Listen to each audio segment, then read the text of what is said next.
If you're taking the Liberator into combat or anywhere near it, as the title says, you're doing it wrong. Greetings, ladies and gentlemen. I am your tube citizen, J Voodoo Child. Please excuse the upfront teaser and this self-promotion segment. I'm a new content creator and I'm trying to do all those tricks to share points of view with those interested in Star Citizen. This is where you can help. Subscribe, click the bell icon, like or dislike the video, even share it with other communities while respecting their rules on cross promotions.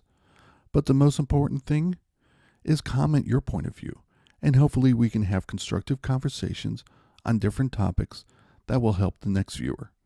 Signing up on my Patreon page will assist with equipment upgrades, and for those creating a new Star Citizen account, please use my referral code so you can get some extra in-game currency and goodies. This helps my account as well, so win-win. Anyway, enough of this, on with the show. It's sad to say the single and best use for the Liberator is as a race team ship transport. But before I get into the details of legitimizing that statement, as I like to do in these hot takes, let me take you on a personal journey. As I've said, I've pledged back in April 2017, and back then I wasn't looking to spend an obscene amount of money on a Kickstarter. Late in June, the Nox came out on concept, and I got a 2-pack.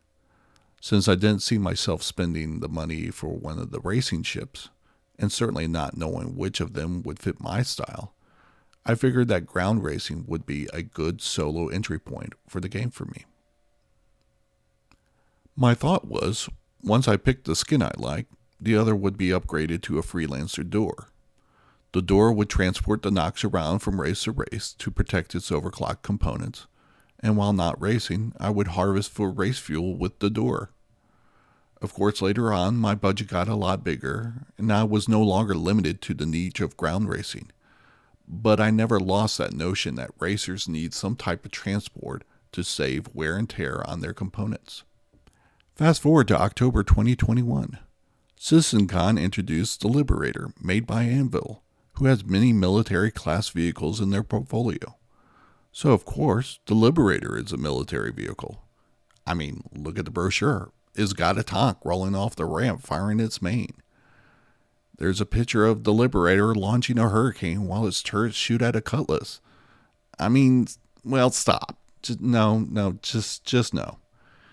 Ignore the hype of the sales pitch, of the excitement you'll have owning the system that forever changed military doctrine.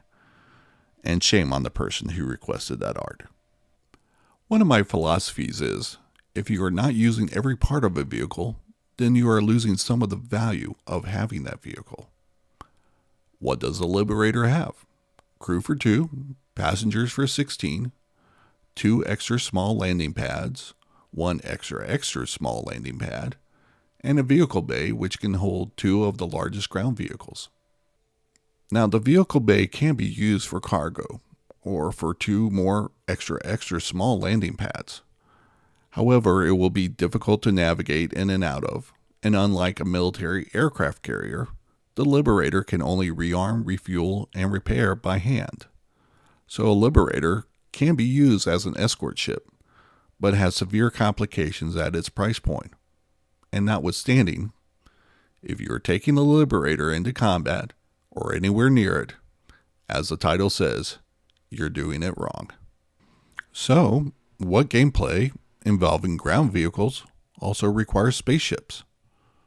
Maybe ground mining. But for that, isn't it more efficient and cost effective just to pair a Nomad and a Rock? And what gameplay involves spaceships and also requires ground vehicles? Well, maybe not requiring, but racing does involve both types.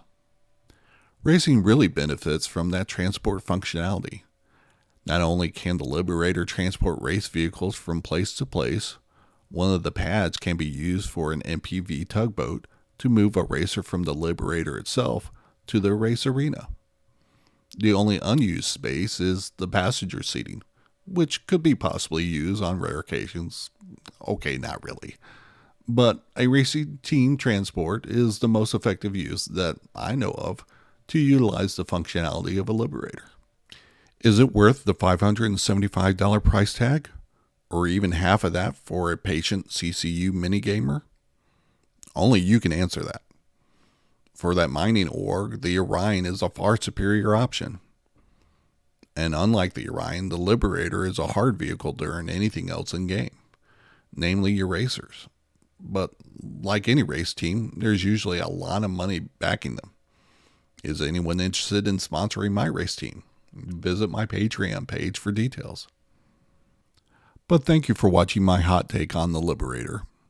It's sad to me that so much development time was spent making this ship to really only be of use in a very niche way.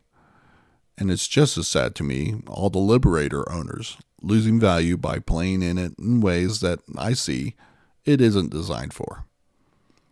Please comment your thoughts below. I would really like to be wrong on this vehicle. Again, thanks and enjoy.